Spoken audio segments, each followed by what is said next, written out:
নমস্কার বন্ধুরা, আজ আমি আপনাদের কাতলা কষার একটা লোভনীয় রেসিপি করে দেখাবো।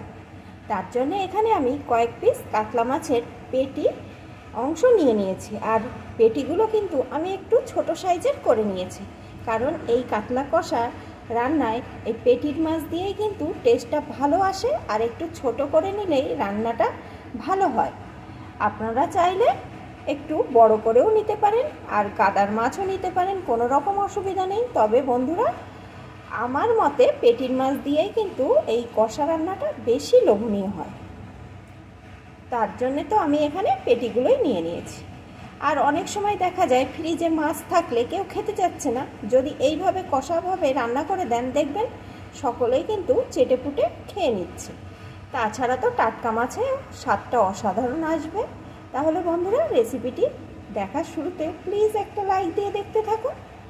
এই মাছগুলোকে প্রথমে আমি একটু ম্যারিনেট করব। তার জন্য প্রথমে আমি এর ভিতরে দিয়ে দেব একটু পাতিলেবুর রস। আমি এখানে পাতিলেবুর রস দিচ্ছি। আপনাদের ঘরে যদি পাতিলেবুর রস না থাকে তাহলে একটু ভিনিগারও দিয়ে নিতে পারেন, আর পাতিলেবু যদি ঘরে থাকে তাহলে অবশ্যই কিন্তু পাতিলেবুর রসটাই দেওয়ার চেষ্টা করবেন।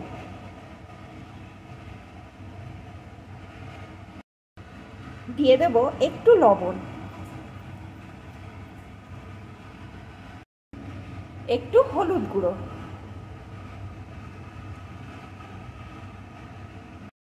একটু গোলমরিচ গুঁড়ো। এখন আমি সমস্ত কিছু দিয়ে মাছের পিসগুলো ভালো করে মাখিয়ে নেব। অফ ক্যামেরায় আমি হাতের সাহায্যে সুন্দর করে মাখিয়ে নিয়েছি। এখন এইভাবে কিছুক্ষণ রেখে দেব, তার মধ্যে এই রান্নার মশলাটা রেডি করে নেব। মশলা রেডি করার জন্য এখানে আমি একটা মিক্সিং জার নিয়ে নিয়েছি। এর ভিতরে দিয়ে দেবো একটা পেঁয়াজ, এখানে আমি 4 ভাগে ভাগ করে নিয়েছি, কয়েক কোয়া রসুন, একটা টমেটো, কয়েকটা কাঁচা লঙ্কা,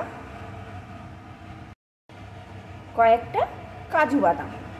কাজু বাদামটা কিন্তু আমি খুব সামান্যই দিচ্ছি। এখন সমস্ত কিছু সুন্দর করে পেস্ট করে নিয়ে ফিরে আসছি। মশলাটা এখানে আমার রেডি হয়ে গেছে, আর যে যে মশলা লাগছে সেগুলো আমি রান্নার সাথে সাথে আপনাদের দেখিয়ে দেব। রান্নার জন্য কড়াইয়ে আমি পরিমাণ মতো সর্ষের তেল দিয়ে দিয়েছি। আমি কিন্তু রান্নাটা সর্ষের তেলেই করছি বন্ধুরা।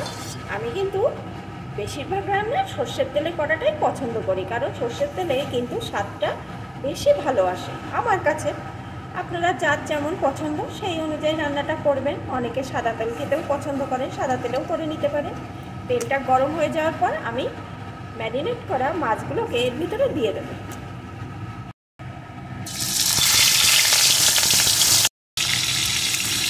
সব মাছের পিসগুলো আমি দিয়ে দিয়েছি। এখন মাছের পিসগুলো আমি এপিট ওপিট করে একটু ভেজে নেব। এই রান্নায় কিন্তু মাছের পিস বেশি লাল লাল করে ভাজতে ভালো লাগবে না।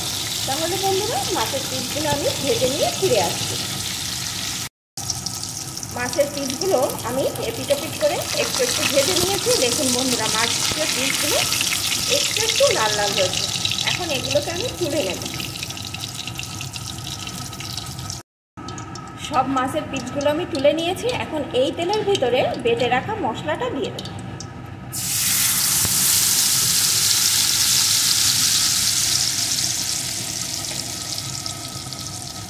এখন বেশ কিছুক্ষণ ধরে এই মশলাটাকে আমি কষিয়ে নেব, যতক্ষণ না পেঁয়াজ, রসুন, টমেটোর কাঁচা গন্ধটা দূর হয়ে যায়।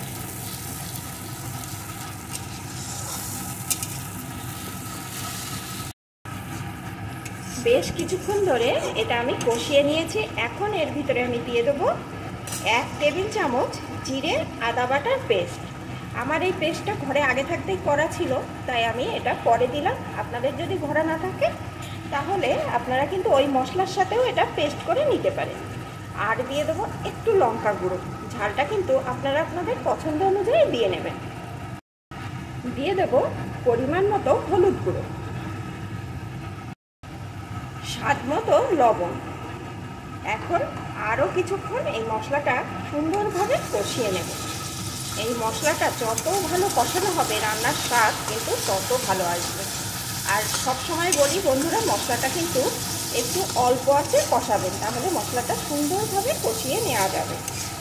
বেশি আঁচ দিলে তাড়াতাড়ি মশলাটা কষানো হয়ে যাবে আর মশলাটা কিন্তু পুড়ে যাবে, সেই টেস্ট আসবে না।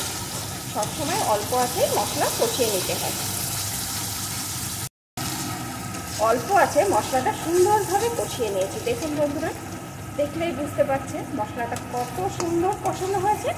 এখন আমি এর ভিতরে দিয়ে দেবো একটু জল।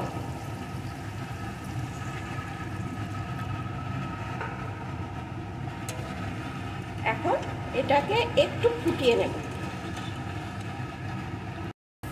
ঝোলটাকে একটু ফুটিয়ে নিয়েছি। এখন এর ভিতরে ভেজে রাখা মাছগুলোকে আমি দিয়ে দেবো।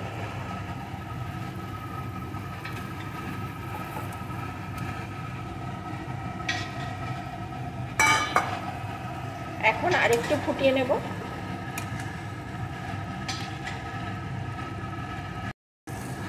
বেশ কিছুক্ষণ আমি ফুটিয়ে নিয়েছি। যেহেতু কষা, তাই একটু কিন্তু কষা কষাই হবে। দেখুন বন্ধুরা, কতটা লোভনীয় হয়েছে আর খেতেও কিন্তু অসাধারণ হবে।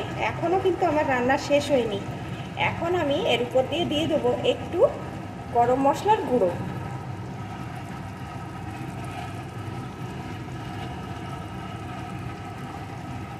মিশিয়ে নেব।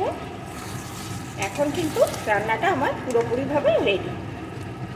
তাহলে বন্ধুরা, আমার এই রেসিপিটি আপনাদের কেমন লাগলো প্লিজ কমেন্ট করে জানাবেন। আর ভালো লাগলে অবশ্যই কিন্তু একটা লাইক দিয়ে যাবেন। আর আমি তো কাতলা মাছ দিয়ে করলাম, আপনারা কিন্তু একটা যে কোনো বড় মাছ দিয়ে এই রান্নাটা করতে পারেন। এখন এটা রেডি, আমি নামিয়ে নেব।